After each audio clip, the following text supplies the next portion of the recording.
Nosotros ya entendimos que no solamente de pan vivimos, sino de la palabra que sale de tu boca.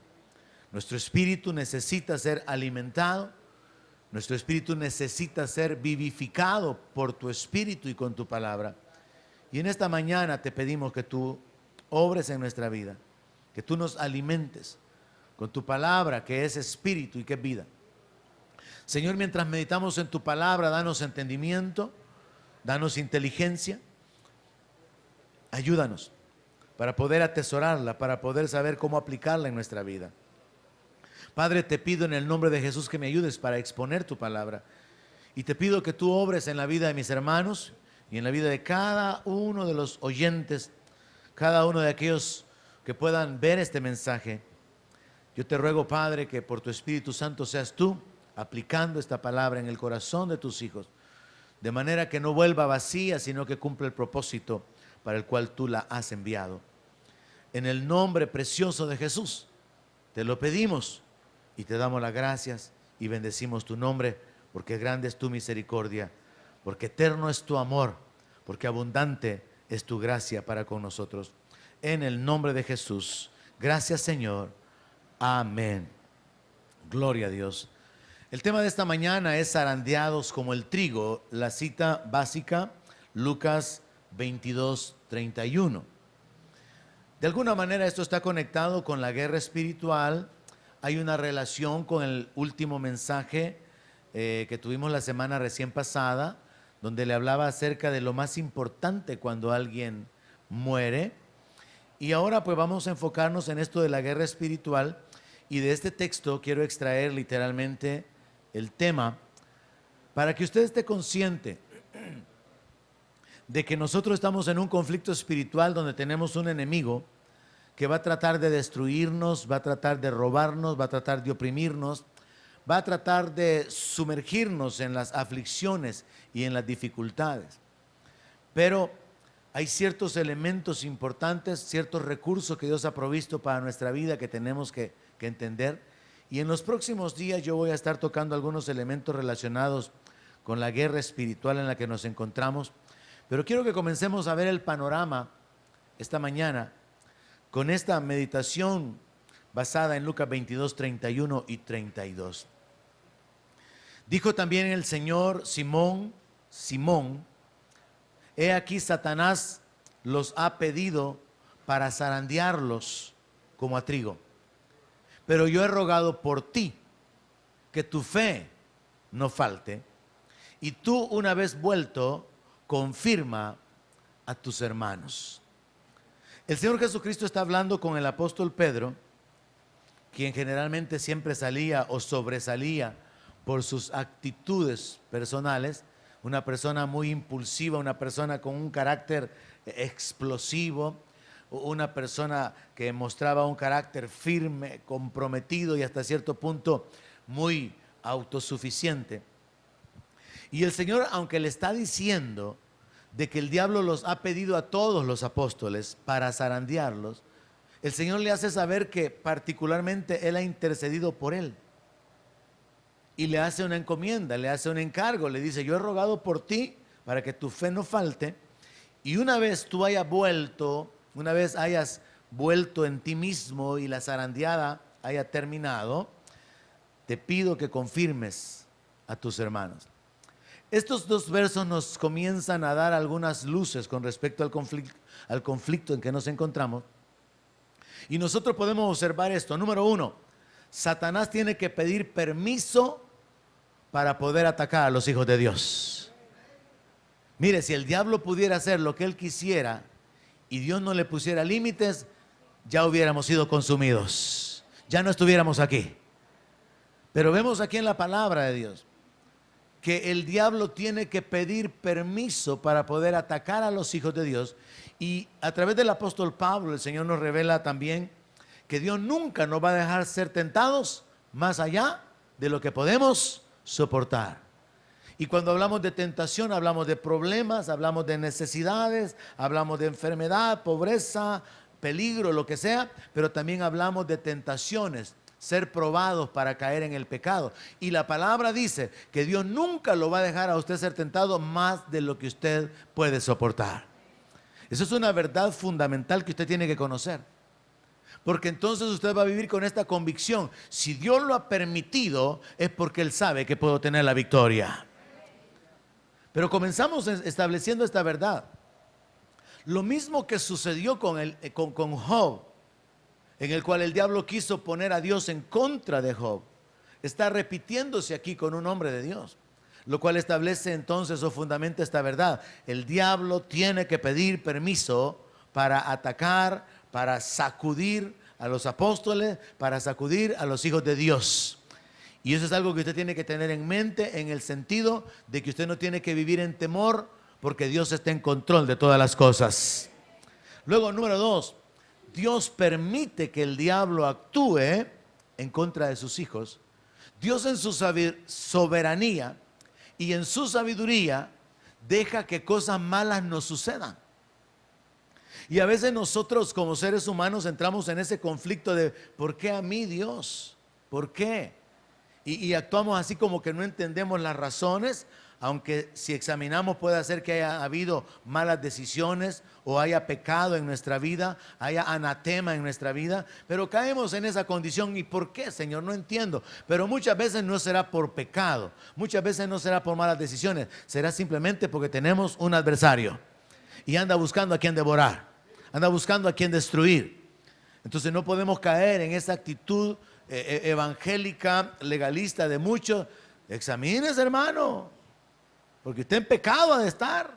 Y todo el tiempo es de condenar a la persona cuando las cosas van mal.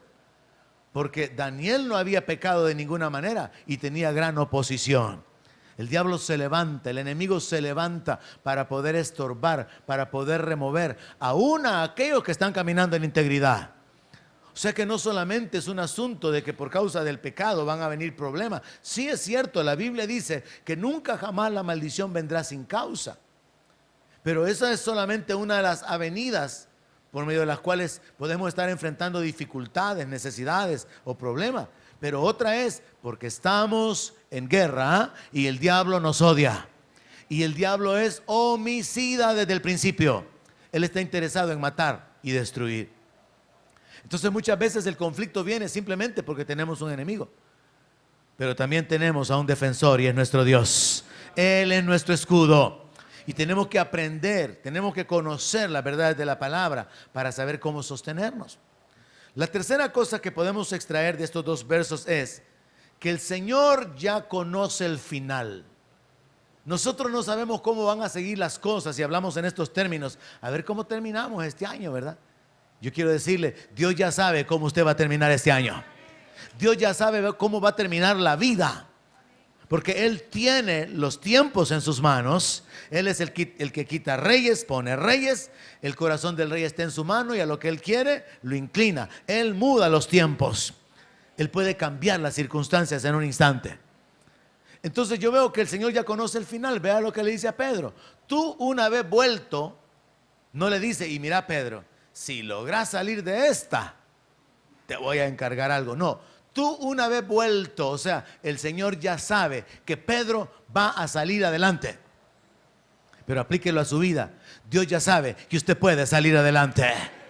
Antes de que el diablo viniera a pedir permiso para atacarlo de la manera que lo ha atacado y traer los problemas en contra suya que usted está enfrentando hasta el día de hoy, Dios ya sabía que usted podía con ellos. Dios ya sabía que usted podía glorificar su nombre viviendo por fe.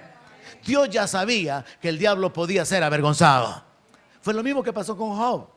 ¿Por qué Dios permitió que el diablo trajera todo lo que trajo? Porque Dios conocía el corazón de Job.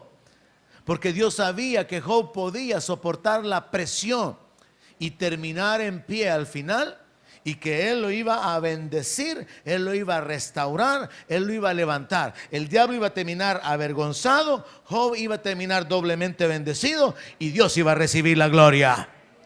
Aplíquelo en su vida. Cuando los problemas hayan sido superados, cuando usted haya permanecido caminando en la palabra y en fe, el diablo va a terminar avergonzado. Usted va a terminar bendecido y Dios va a recibir la gloria. Amén. Siempre es un asunto de posibilidades en las cuales Dios ya tiene las cosas de antemano bajo su autoridad y bajo su conocimiento. Así que no solamente vemos el elemento de que el Señor le dice, yo he rogado por ti como intercesor, sino que también le dice, tú una vez vuelto, confirma a tus hermanos. El Señor conocía el final. El Señor conocía la debilidad de Pedro. El Señor conocía la condición de Pedro. El Señor conocía la fortaleza de Pedro. Y usted sabe que Pedro tuvo que pasar por una presión espiritual tremenda. Todos los apóstoles fueron sacudidos en su fe, en su comunión con Dios. Ellos no estuvieron con el Señor Jesucristo. Una vez lo capturaron, todos huyeron. Pedro nada más se asomó por ahí mientras lo descubrieron que él era uno de los seguidores. Negó al Señor y a partir de ahí los apóstoles no aparecen más en la escena. No aparecen en la crucifixión. No aparecen cuando el cuerpo es bajado de la cruz. Los apóstoles han desaparecido. No hay apóstoles al día siguiente, no hay apóstoles al segundo día, no hay apóstoles al tercer día. Cuando Él resucita y les predican que Jesús ha resucitado, ni creen. Ellos fueron sacudidos espiritualmente. Su fe se fue colocada en una posición de ser tambaleada, de ser sacudida. Y ellos de alguna manera retrocedieron. Soportaron una presión espiritual tremenda. Y como lo tocamos recientemente con los discípulos camino de Emaús, nosotros esperábamos que este era el que había de redimir a Israel, de restaurar el reino. Perdieron la fe, momentáneamente fueron sacudidos. Así que al hablar acerca de ser zarandeados como trigo, vamos a entender una figura espiritual. En la Biblia se ocupa la figura del desierto como una época en la vida donde no hay fructificación, no hay comodidad, no hay bendición, no hay prosperidad. Vivir en el desierto es tener una etapa de esterilidad, de padecimientos en la vida. También se ocupa la figura de las tormentas. Cuando las tormentas vienen y nos azotan y viene el viento y no hay estabilidad, no hay firmeza, no hay comodidad, no hay tranquilidad, no hay paz. Una tormenta quita la paz. Y hablando espiritualmente, la tormenta se ocupa como una etapa de turbulencia donde el ser humano, donde el creyente está siendo oprimido. La otra forma en la que encontramos el hablar de ese tiempo de dificultades es esta, ser zarandeado. Pero qué interesante cuando entendemos esto de ser zarandeado como trigo, ser sacudido. Ser zarandeados no es agradable, pero puede producir beneficios. Ser zarandeados, ser sacudidos en nuestra fe, en nuestra vida, que nuestra economía, nuestras finanzas sean zarandeadas, que nuestra salud sea zarandeada, que nuestra familia sea sacudida, no es agradable. Pero a través de ese ataque del enemigo pueden surgir cosas muy buenas. Dios puede recibir la gloria y nosotros podemos experimentar milagros, provisión, el favor de Dios y experimentar la victoria. Pero hay que entender esto. En el siguiente pasaje de Lucas 22, verso 33, dice la palabra que el apóstol Pedro le dijo al Señor: Señor, dispuesto estoy a ir contigo, no solo a la cárcel, sino también a la muerte. Pedro era impulsivo. Pedro tenía un carácter autosuficiente. Pedro en cierta manera tenía una confianza, una autosuficiencia muy elevada. Él no le dijo: Señor, con la ayuda de tu espíritu, yo voy a permanecer fiel. Pedro no le dijo: Señor, si tú me sostienes, yo voy a llegar al final. ¿Qué le dice Pedro? Señor, yo estoy dispuesto no solamente a ir a la cárcel, sino a que me maten a la par tuya. Pedro está hablando de sus propias fuerzas, de su propia capacidad. Pedro está hablando de lo que él cree que él puede hacer, que en realidad no lo puede hacer. Y yo me imagino al Señor hablando de una manera quizás hasta tierna, condescendiente con él y decirle: Pedro, no sabes lo que estás diciendo. Ni siquiera vas a tener el valor de seguirme cuando me capturen y de llevarme a la cárcel. No vas a tener el carácter, la fortaleza como para poder soportar. Ni siquiera vas a ir a la cárcel conmigo, menos vas a ir conmigo a la muerte, Pedro. Bueno, es más, Pedro, me vas a negar. El Señor conoce nuestro corazón. Él conoce nuestras debilidades, Él conoce nuestras fortalezas. Y sobre esta base el Señor pone un límite sobre lo que el enemigo puede traer en contra nuestra. Y si usted vive con esa convicción, usted puede saber siempre, siempre, siempre de que la victoria es suya si usted actúa en base a la palabra de Dios. O sea, sepa esto, hermano. Van a haber ataques del enemigo en contra suya. Esos ataques son planeados por el diablo, no le suceden por casualidad. Esos ataques son pensados por el enemigo para traer destrucción.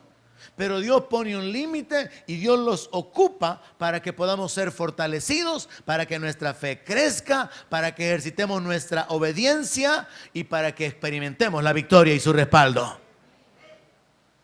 Mire, no es un asunto de la casualidad que después de que el diablo había tratado de poner a Dios en contra de Job, que vino un viento recio, botó la casa y todos los hijos de Job se murieron.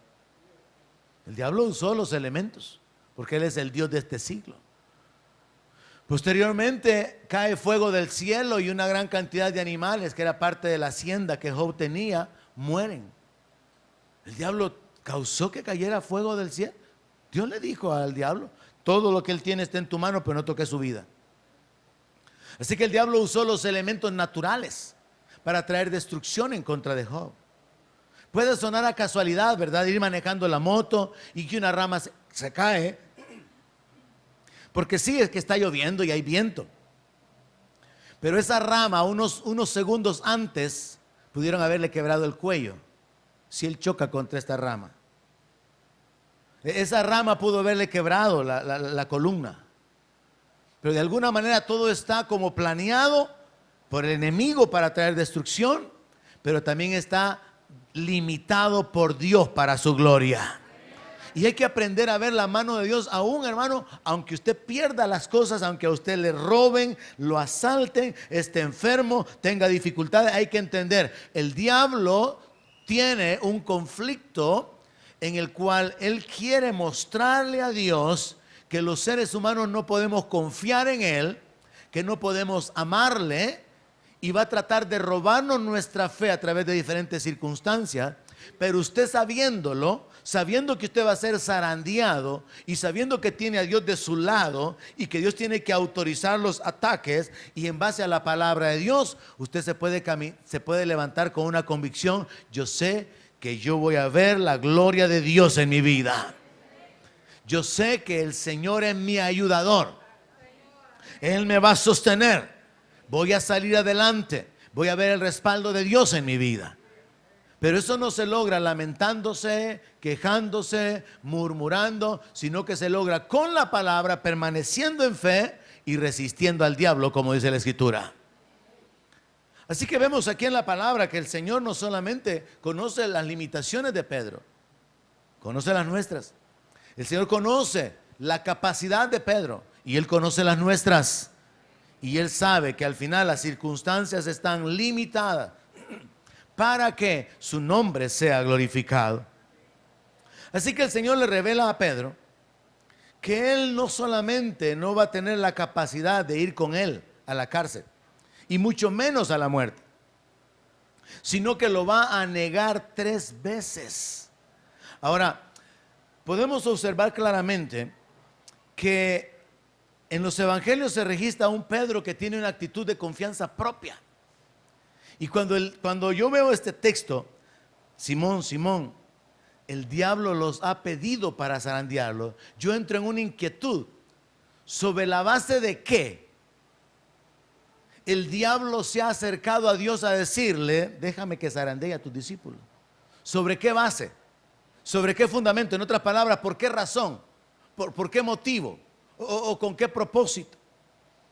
Y una de las cosas que podemos considerar es que Pedro era en cierta forma como muy arrogante, muy impulsivo. Pedro no podía quedarse callado. Pedro no podía estarse tranquilo. Pedro no era un sujeto pasivo, calmado. Pedro era así como impulsivo, quizás hasta con un carácter colérico. Recuerde que él fue el que le cortó la oreja a Malco. Pedro iba siempre sobre, Pedro siempre iba primero. Pedro tenía un carácter así como de guerrero, pero como se revela en esta porción de la palabra, de alguna manera solo era bulla. Porque le dijo hasta la muerte, Señor. Pero cuando le dijeron, tú eres uno de los que siguen a él, ¿verdad? Yo no lo conozco, dijo. Y terminó maldiciendo. No solamente negó al Señor, sino que maldijo. Pedro fue hundido en una presión espiritual terrible. Y este es el asunto. Muchas veces nosotros somos hundidos en una esfera, en un ambiente espiritual de opresión. Nuestra mente es oprimida, nuestro espíritu, nuestro cuerpo. Y si no llegamos a entender que estamos en una guerra espiritual en la que Dios ya nos dio la provisión para obtener la victoria, no vamos a perder la victoria. Por eso es que hay que saber que en Cristo somos más que vencedores. Por eso es que tenemos que estar plantados sobre la verdad. Todo lo puedo en Cristo que me fortalece. Le ha venido una dificultad tras otra, tras otra, tras otra, pero usted puede salir adelante a través de Cristo que puede fortalecer su vida. Pero hay que conocer la palabra y hay que tomar la decisión de vivir de acuerdo a la palabra de Dios. Yo veo entonces a Pedro que tiene una actitud hasta cierto punto arrogante. Una actitud no de dependencia de Dios. Pedro no es humilde. Pedro es impulsivo. Pedro es iracundo. Pedro es hasta cierto punto así como apasionado, comprometido. Pero tiene una debilidad y es que él confía en sus propias fuerzas. No está dependiendo de Dios. Y la Biblia dice, bienaventurado el hombre que tiene en ti sus fuerzas. Una cosa es que nosotros hagamos las acciones en nuestra propia capacidad y otra cosa es que las hagamos con el respaldo de Dios. Es totalmente diferente. Así que tratemos de escuchar esto. La petición del diablo fue, concédeme, permíteme que zarandee a tus discípulos porque te quiero probar que ellos no pueden permanecer. El diablo está haciendo una negociación con Dios y le dice, permíteme que zarandee a tus apóstoles para probarte que no son reales, no son sinceros. El diablo está haciendo una petición sobre la base de que él puede probarle a Dios, así como lo hizo con respecto a Job, que le dijo que le quitara todo lo que tenía y que Job iba a blasfemar en su propia cara. El diablo quiere probarle a Dios que no hay ser humano que pueda amarle, que pueda obedecerle. Así que yo me imagino al diablo diciéndole, déjame que zarandee a tus apóstoles para probarte que solo son superficiales y que su corazón no está contigo. Déjame que los zarandee y te voy a probar que no te aman. Y la verdad, hermanos, es de que esto ha funcionado con un montón de gente. Muchísimos que caminaron como cristianos durante un tiempo. Cuando vino la zarandeada, el diablo salió ganando y probó que no eran genuinos seguidores de Cristo. Probó que no amaban al Señor. Probó que no estaban dispuestos al compromiso y a seguir al Señor pasara lo que pasara. Entonces esta estrategia del diablo es vieja, es antigua y la continuará usando y la está usando todavía en el tiempo presente y en otras palabras más directas las está usando en contra suya. El diablo quiere probarle a Dios que usted no ama a Dios. El diablo quiere probarle a Dios que usted no es sincero, que usted no es genuino, que usted no va a permanecer a la hora de las dificultades. El diablo quiere probarle a Dios que usted no es capaz de retener su fe. Y con esa misma estrategia de traer ataques, de traer diferentes aflicciones, problemas, necesidades, injusticias sobre la vida de los creyentes, el diablo ha logrado sacudir a muchos creyentes. Pero usted está aquí, usted ha permanecido y usted podrá permanecer siempre y cuando dependa de la palabra de Dios. Siempre y cuando sepa que es mayor el que está en usted que aquel que está en el mundo. Pero yo quiero que comience a pensar de esa manera. Mientras usted maneja, mientras usted hace sus negocios, mientras usted pasea, mientras usted vive su vida normal y natural, el diablo está pensando cómo atacarlo. El diablo está pensando cómo destruirlo. El diablo está pensando cómo zarandearlo. Y Dios lo permite, porque Dios quiere que sus hijos muestren el carácter, que sus hijos mostremos la obediencia, mostremos la dependencia, mostremos la fe.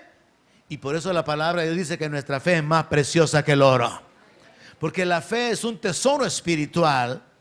Es lo más valioso que podemos tener espiritualmente hablando, porque a través de la fe alcanzamos la salvación. A través de la fe recibimos los milagros, la provisión, la protección de Dios. A través de la fe agradamos a Dios. Y entonces yo entiendo algo. El diablo no gana nada con que un creyente se muera enfermo. El diablo no tiene absolutamente ninguna gloria ni ninguna ventaja, como lo que examinamos con respecto a Lázaro, con que un creyente se muera en la miseria. La victoria del diablo consiste en que el creyente muera lejos de Dios y sin fe. Al diablo no le interesa su salud, quiero que entienda esto. El diablo no obtiene ningún beneficio con que usted termine enfermo. Y su victoria no es menor si usted se muere sano. La victoria del diablo consiste en sacudirlo para que usted piense, yo ya no sé ni qué creer. Tantas iglesias ahora y tanta doctrina y tanta cosa, y para colmo Dios ni me oye. La victoria del diablo es sacudir la fe de las personas para que la gente termine como el necio diciendo, quizás ni hay Dios, no hay Dios. Cuando el diablo logra robar la fe, cuando el diablo logra robar la palabra, sacudir a los creyentes de manera que no quedan con nada de valor en su vida espiritualmente hablando, el diablo ha obtenido una victoria. Pero como lo examinábamos con la vida de Lázaro, murió enfermo, despreciado, abandonado, su familia no aparece, murió en necesidad, era un miserable, pero cuando murió fue llevado por ángeles al seno de Abraham. Ese hombre está en la lista de los vencedores. No es un derrotado, no es un fracasado. Ante los ojos naturales era un don nadie, era una persona que fracasó. Pero espiritualmente hablando, ese hombre obtuvo la victoria a través de su fe en Dios y en su palabra. Entonces yo quiero que usted se vaya enfocando y entienda. Número uno, el diablo va a planear ataques. Lo que a usted le sucede no es casualidad, se planea. Número dos, Dios va a ponerle límites al enemigo y va a decir, vaya, está bien, hazlo durante tanto tiempo. Hazlo, pero no llegues hasta este punto. Dios siempre va a poner límites. ¿Alguien se alegra por eso? Yo me alegro de entender y de saber que Dios ya sabe cuál es el final. Dios sabe que nuestro final puede ser un final de victoria y va a depender de que nosotros permanezcamos en la palabra y que retengamos la fe, que es lo que el apóstol Pablo dijo. He peleado la buena batalla, he guardado la fe. Pablo guardó la fe, Pablo retuvo la fe. Pablo luchó por permanecer en esa convicción y en esa dependencia de Dios en medio de las dificultades. Pero esto demanda, hermanos, que nosotros tomemos una actitud ya no pasiva, sino agresiva espiritualmente, en el sentido de que estamos en guerra, vamos a reclamar lo que nos pertenece, no vamos a ceder lo que es nuestro, vamos a resistir al diablo, pero también vamos a caminar en obediencia y en el temor de Dios. Pero también vamos a caminar escudriñando su palabra para poder vivir por la palabra, para poder ser hacedores de la palabra, porque está escrito que los hacedores de la palabra son los bienaventurados. Así que entendamos de que Pedro ocupa una posición muy particular, la cual demanda que el Señor tenga que interceder por él, debido a esta autosuficiencia, debido a este carácter. Esa puede ser como la base por la cual hay un mayor énfasis en la persona de Pedro. Todos los apóstoles fueron zarandeados y Dios les permitió que eso sucediera. Pero Dios le encomienda a Pedro que él pueda levantarse para restaurar a los hermanos posteriormente. Para entender un poco más los elementos y las figuras y aplicarlo en nuestra vida, examinemos un par de escrituras más. Veamos Mateo capítulo 3, verso 12. Mateo capítulo 3 y versículo 12. Vamos a entender un poco los elementos, vamos a entender estas figuras que hay en la Biblia el trigo y la cizaña. Eso se ocupa varias veces. Juan el Bautista tuvo un mensaje que incluía estas figuras. Mateo capítulo 3, verso 12. Hablando acerca del Señor Jesucristo, hablando acerca del Mesías, Juan el Bautista dijo lo siguiente: su aventador está en su mano y limpiará su era y recogerá su trigo en el granero y quemará la paja en el fuego que nunca se apagará.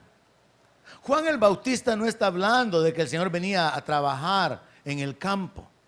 Juan está hablando con ese enfoque espiritual, con esas figuras en las cuales el trigo representa a los hijos de Dios y la paja representa a los hijos del diablo, o a los que dicen ser hijos de Dios, pero es mentira.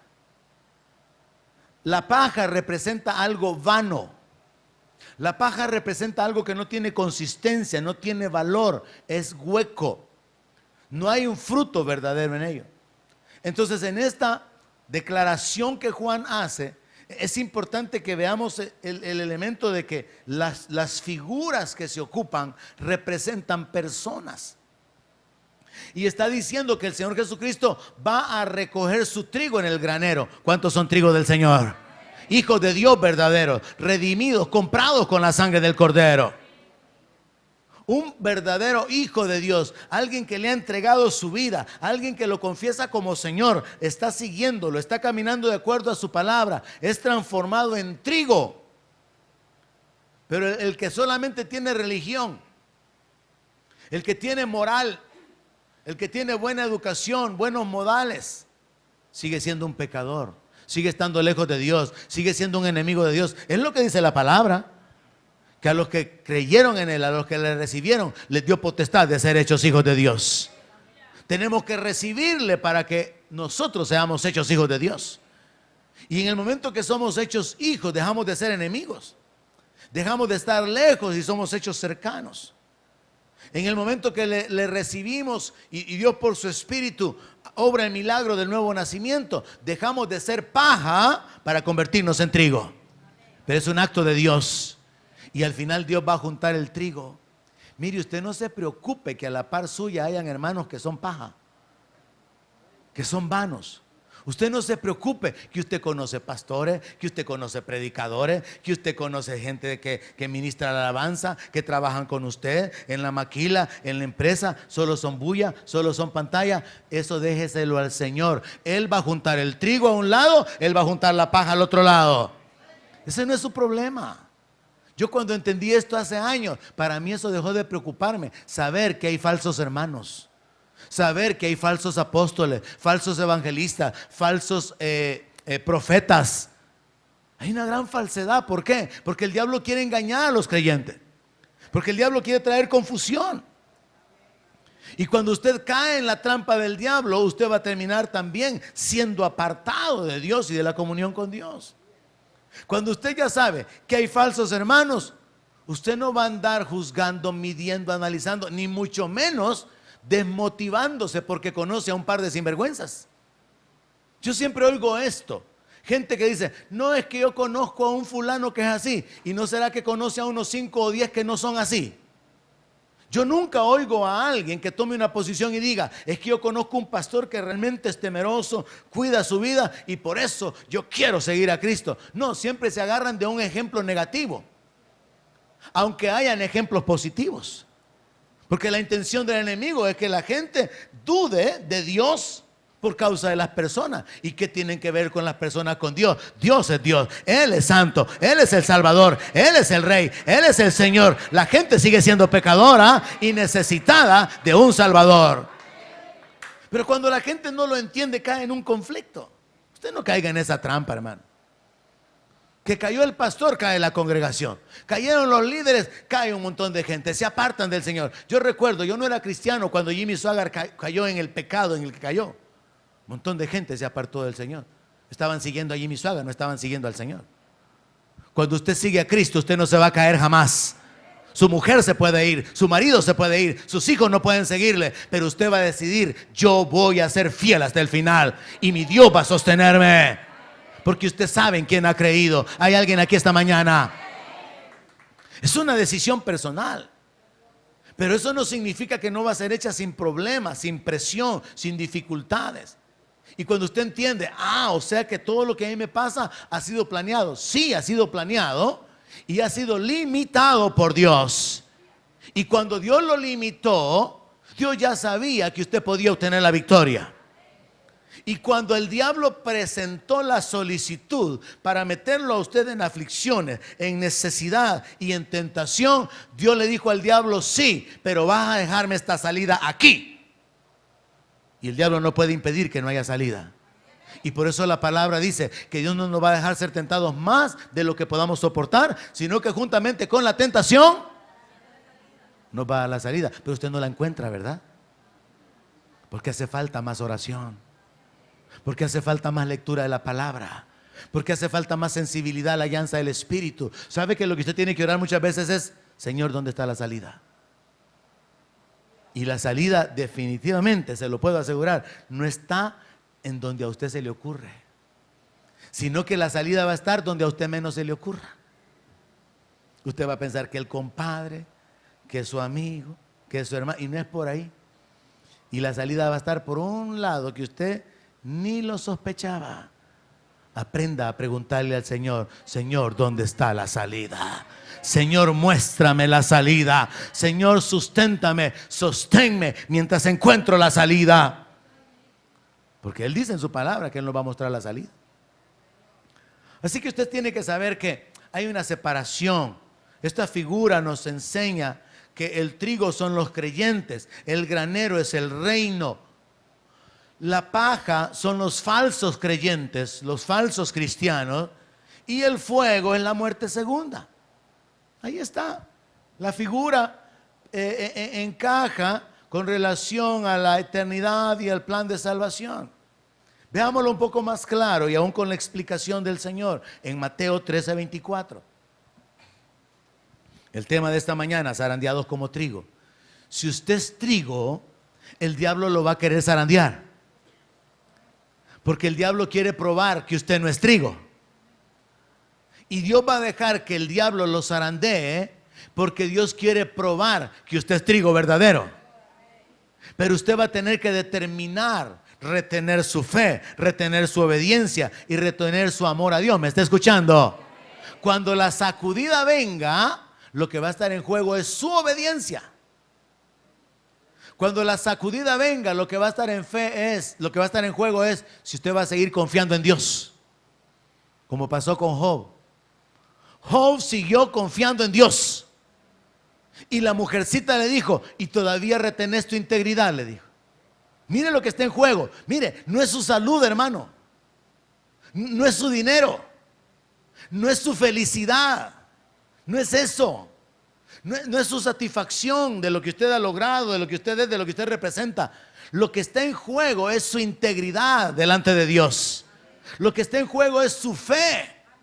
El diablo con la sacudida no está interesado en que usted suelte el dinero, robarle la salud. Quiere que usted suelte la fe.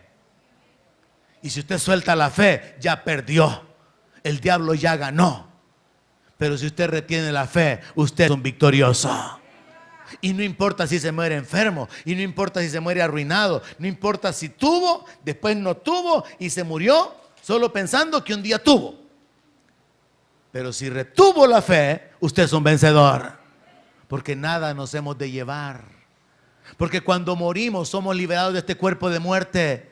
Por eso de nuevo conectémonos con el mensaje anterior, que es lo más importante cuando morimos. Nuestra comunión con Dios. No es si tiene un cuerpo bien desarrollado. No es si tiene las medidas perfectas.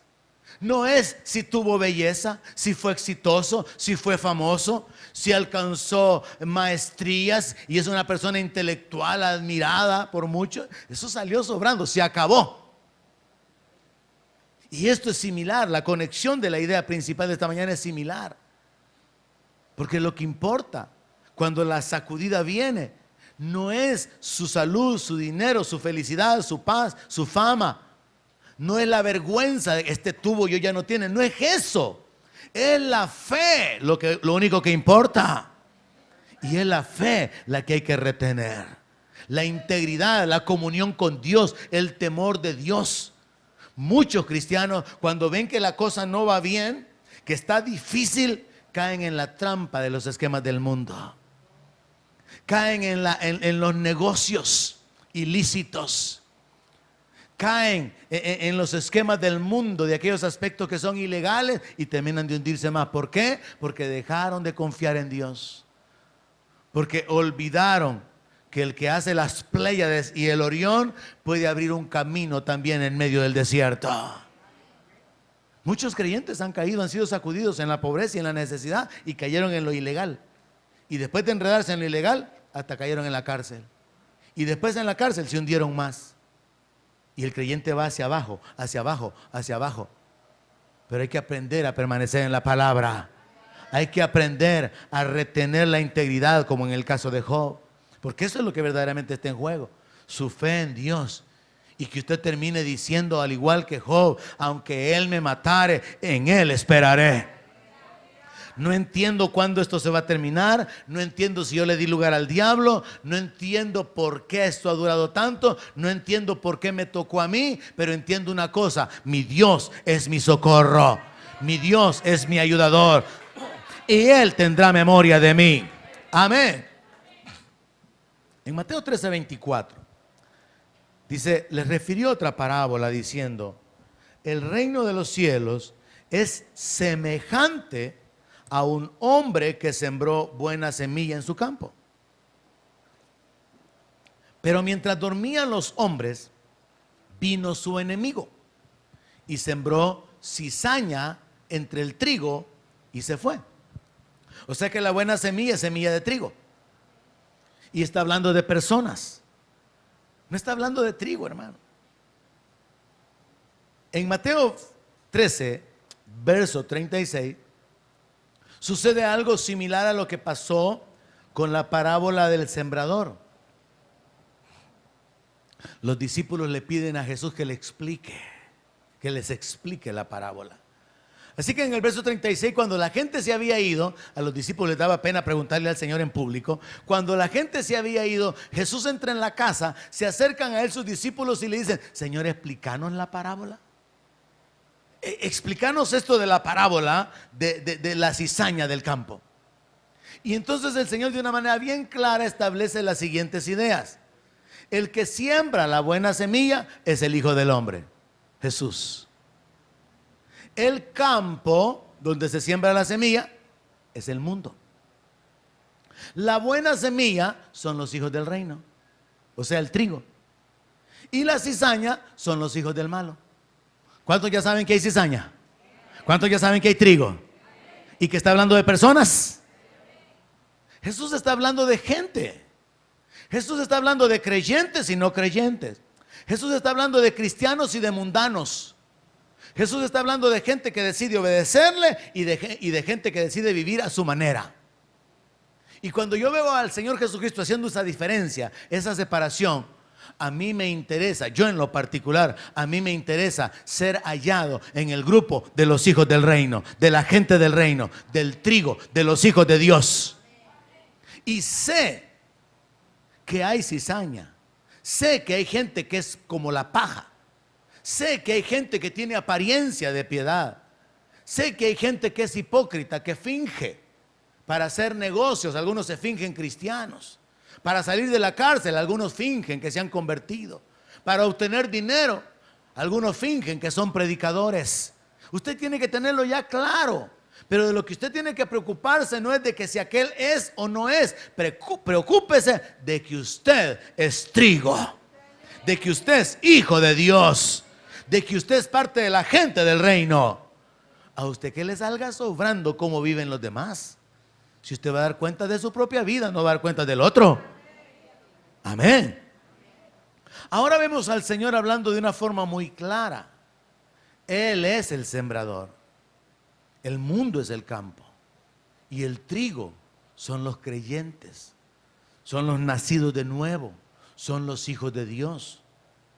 Y la cizaña son los hijos del malo, que a veces se disfrazan como buenos, aparentan ser cristianos, tienen Biblia, hablan bien evangélico, se comportan como creyentes, pero solamente tienen apariencia de piedad.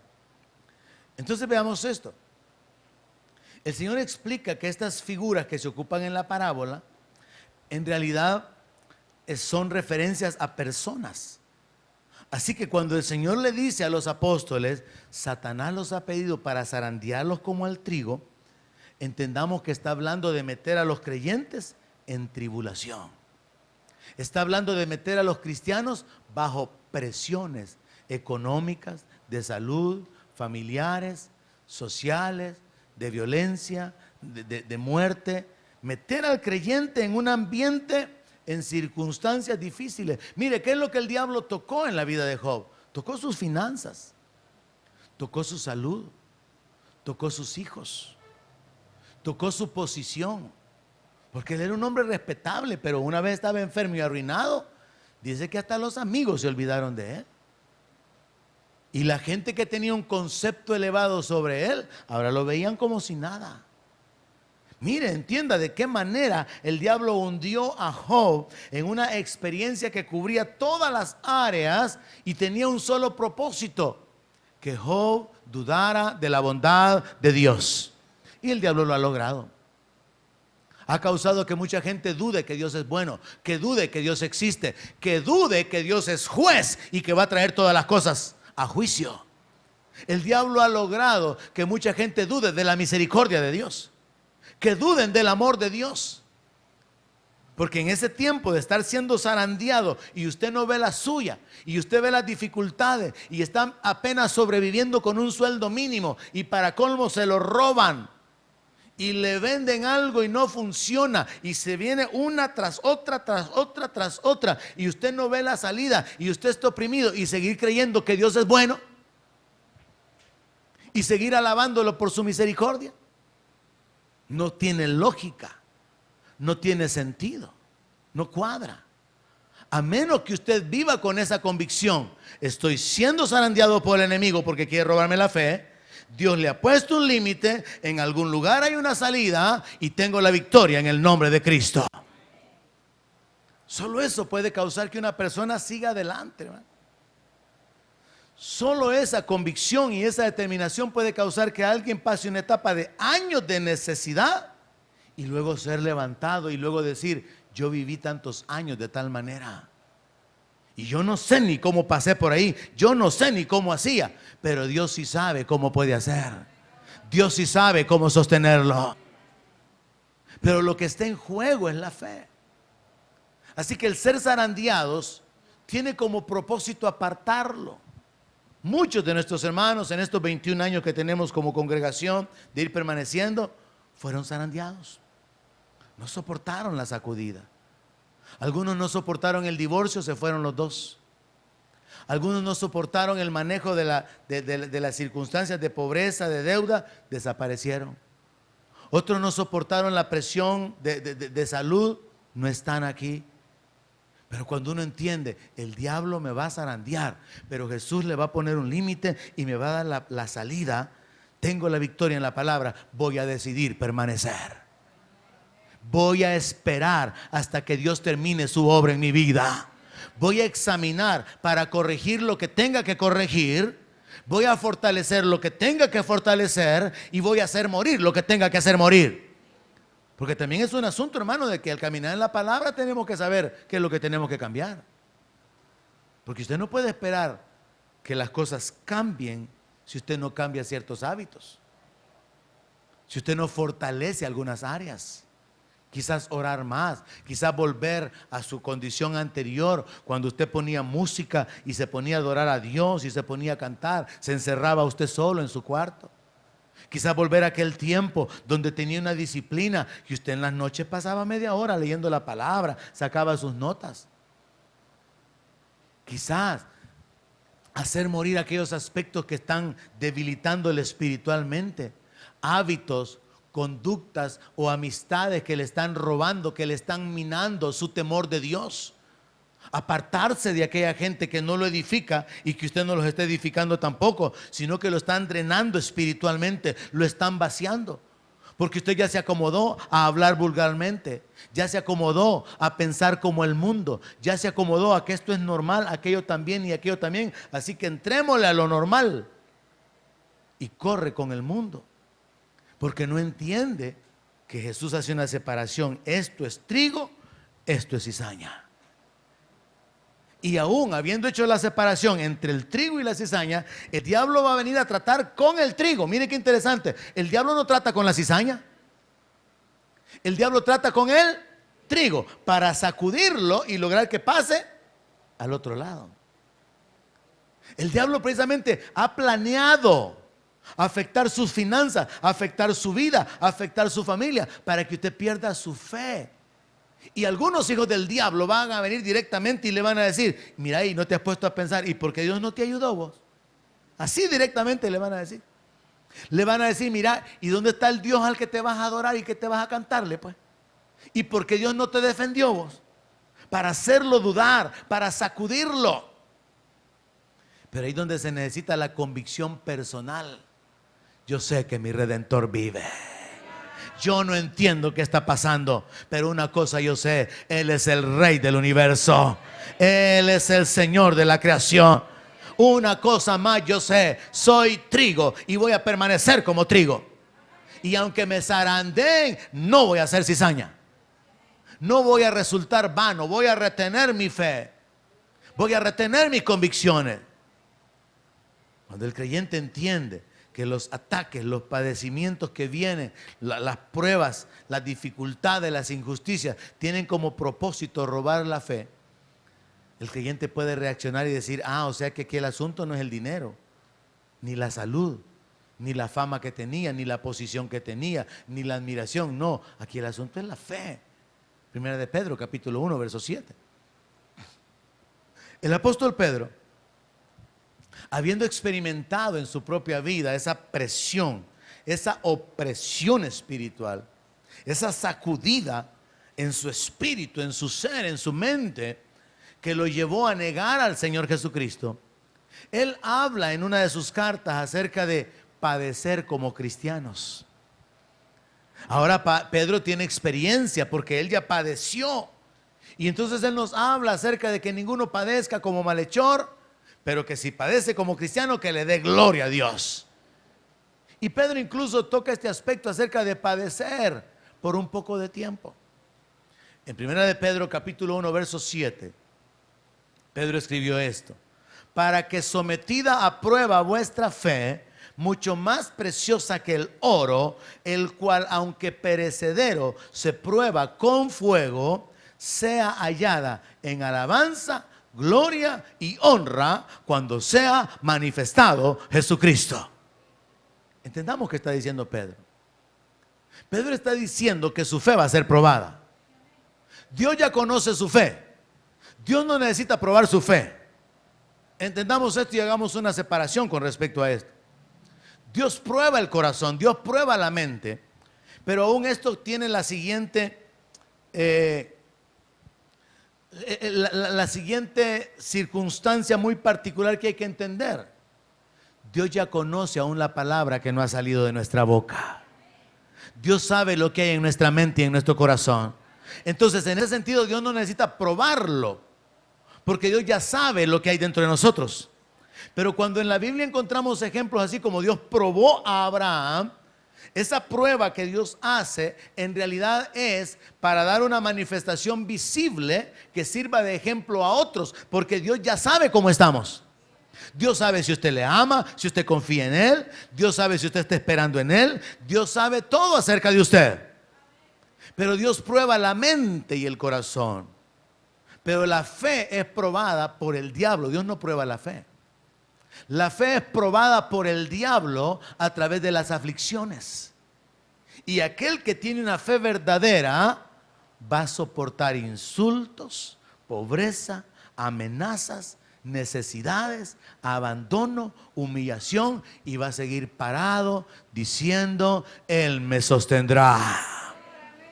Va a permanecer firme, confiado en el Señor, sabiendo que su palabra es verdad. Sabiendo que los cielos y la tierra pasarán, pero su palabra permanece para siempre.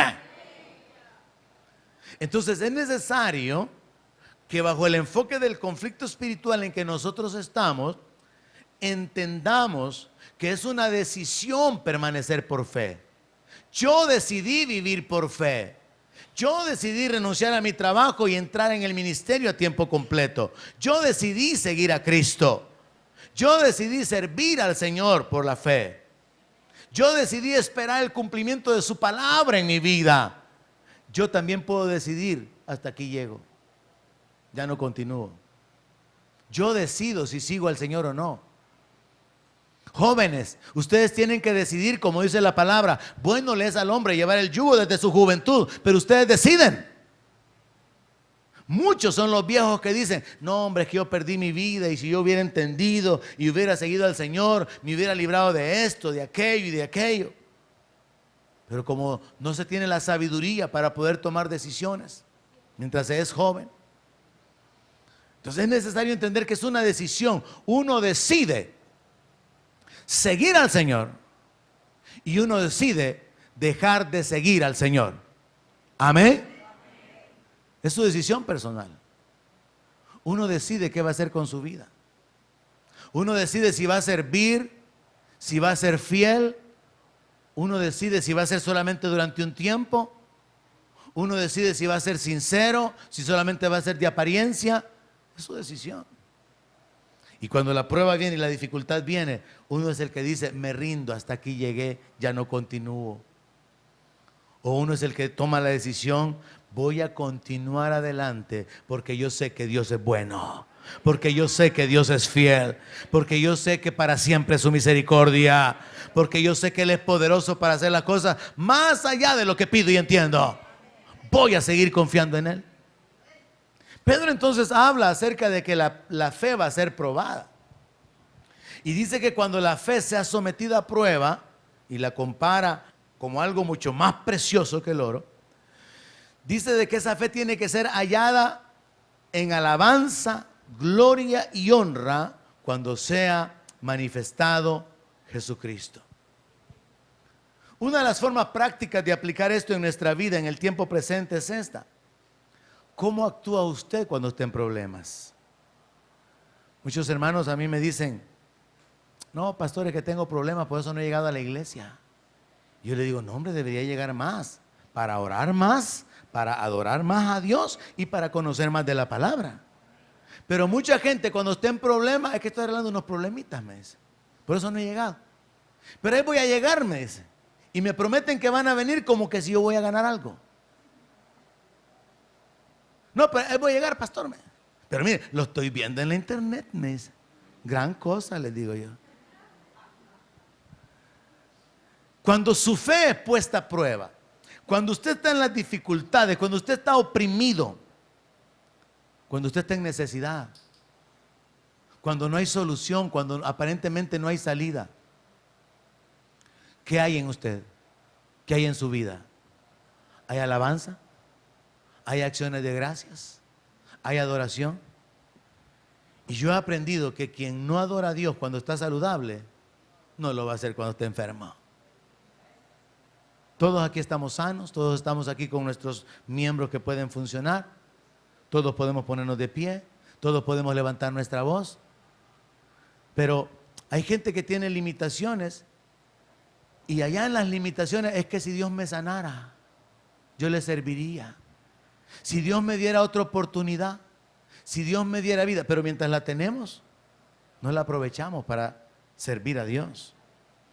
Cuando las cosas están bien, podemos probar nuestro compromiso, nuestra entrega. Y cuando las cosas van mal, vamos a revelar y a probar nuestro carácter y nuestra convicción. Así que Pedro habla acerca de la fe sometida a prueba y que sea hallada en alabanza. Y usted está en dificultad y usted dice: bendito sea mi Dios. Usted le da la gloria a Dios. Usted no entiende lo que está pasando aquí, pero usted entiende algo: Él sigue siendo digno de recibir la gloria, la alabanza por los siglos de los siglos. El que usted tenga dinero o no tenga dinero no tiene nada que ver con la santidad, la dignidad y el poder de Dios. El que usted esté enfermo, oprimido y en dificultades no tiene nada que ver con que Él merece toda la gloria, porque suyo es el poder, el reino, el dominio por los siglos de los siglos, porque Él sigue siendo el que da vida a los muertos. El problema es que nosotros caemos en la situación como de María y Marta. Le informan a Jesús que Lázaro está enfermo, pero Jesús no hace nada. Y eso de estar enfermo, estar padeciendo, estar en dificultad, puede representar su condición ahorita. Está un poco desesperado, tiene problemas que solucionar y no se ve la salida. Y Jesús no hace nada. Lo que pasa es que Él está esperando una aparición, está esperando hacer una manifestación más gloriosa. Jesús pudo haber aparecido, mire, cambiamos el evangelio. Jesús pudo haber aparecido al día siguiente. Lázaro, estás enfermo, reprender la enfermedad como hizo con la suegra de Pedro. Y Lázaro se sanó y el evangelio hubiera continuado y Jesús sanó a su amigo. Tocándolo, él recibió la sanidad instantáneamente. Pero ¿no cree usted que es más glorioso que Jesús llegó a resucitarlo cuando ya hay día, porque tenía 3 días de muerto? Dios está esperando que usted hieda.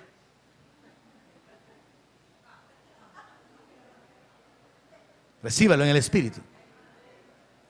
Dios está esperando que usted llegue al punto donde de veras ya no hable como Pedro. No hable de que usted es bien capaz, que usted es bien campeón, que usted puede.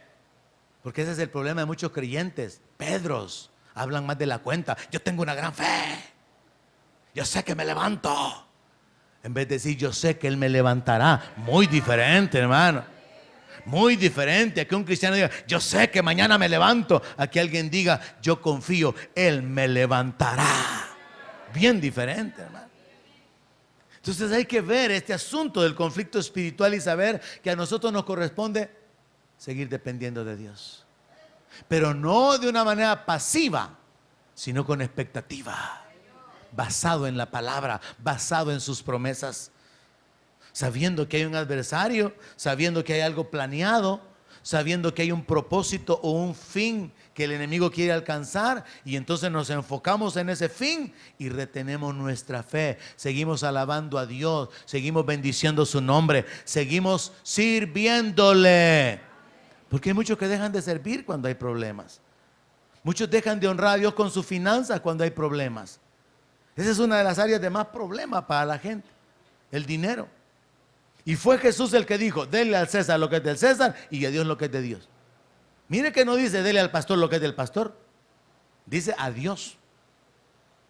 Y mucha gente tiene ese gran conflicto en la mente con respecto al dinero, sobre que qué se va a hacer con el dinero, que si ahí no se necesita. Hay gente en los Estados Unidos que a mí me dice, pastor, le voy a mandar mis diezmos.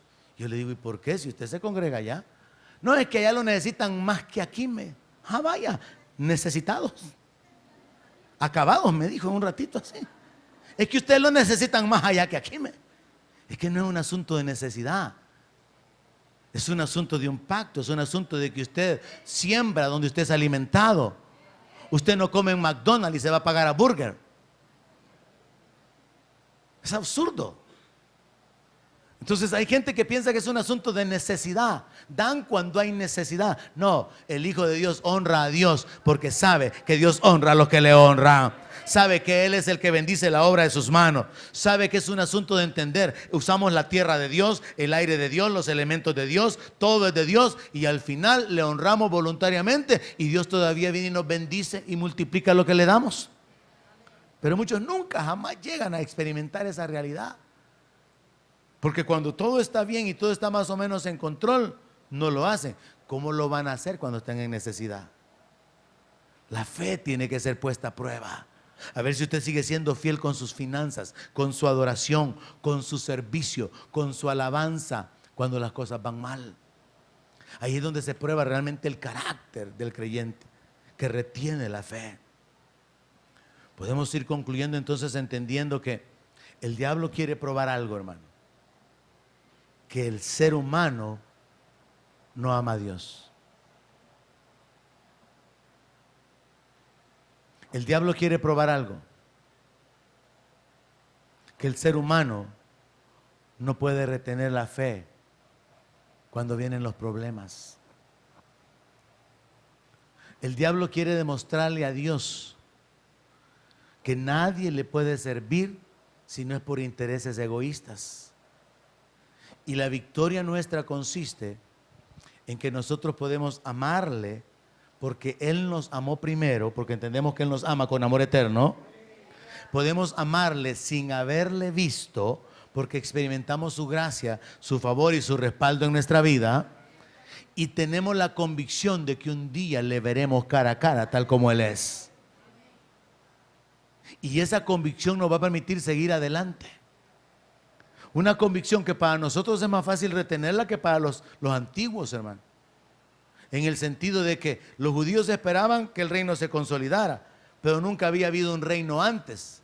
Los judíos estaban esclavos en Egipto 400 años, imagina, hijos naciendo en esclavitud y servían al Dios de los cielos. Era lógico que ellos pensaran, ¿cuál Dios? Si aquí estamos de esclavos. Entonces, para nosotros es más fácil ahora cuando vemos las evidencias del pasado, de cómo Dios ha obrado, cómo ha cumplido sus promesas. Él habló de liberación a su pueblo, los libertó. Él habló acerca de la manifestación del Mesías, apareció el Mesías. Él habla ahora acerca de edificar la iglesia, Dios está edificando la iglesia. Él habló acerca de volver, Él va a volver. Pero nuestra responsabilidad es permanecer en esa fe, si queremos. Porque Jesús dijo, si alguno quiere venir en pos de mí, niéguese a sí mismo y sigan. El diablo quiere probar entonces que usted no ama a Dios.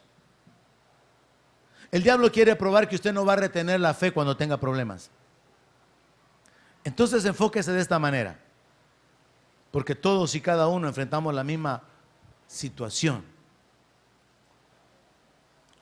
Como creyentes, nos vamos consolidando a través de las familias que se integran, las personas que se van integrando, se van agregando, se van anexando.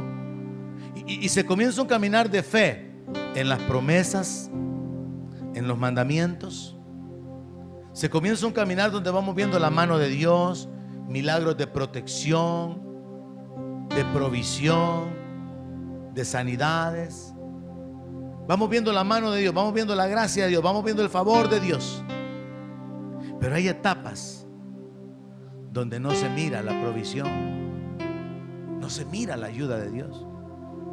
Y estamos sacudidos. Y pueden ser etapas grandes. Para algunos podría ser una etapa de todo el tiempo que ha estado en la iglesia. Y ha estado siendo zarandeado. Y el diablo lo ha estado zarandeando para probar que usted es vano, que su vida, que su fe no tiene valor. Pero usted ha resistido, usted ha permanecido, y usted podrá continuar permaneciendo si tan solo se para en la palabra de Dios, si tan solo decide esperar en Jehová.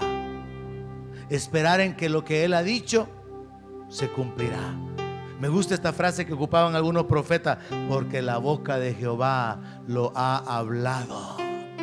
Qué tremendo pensar en eso, hermano. Si Dios lo dijo, eso va a suceder.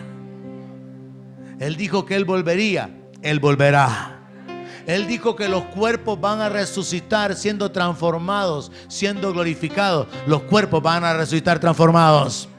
Él habló de juicio, el juicio viene.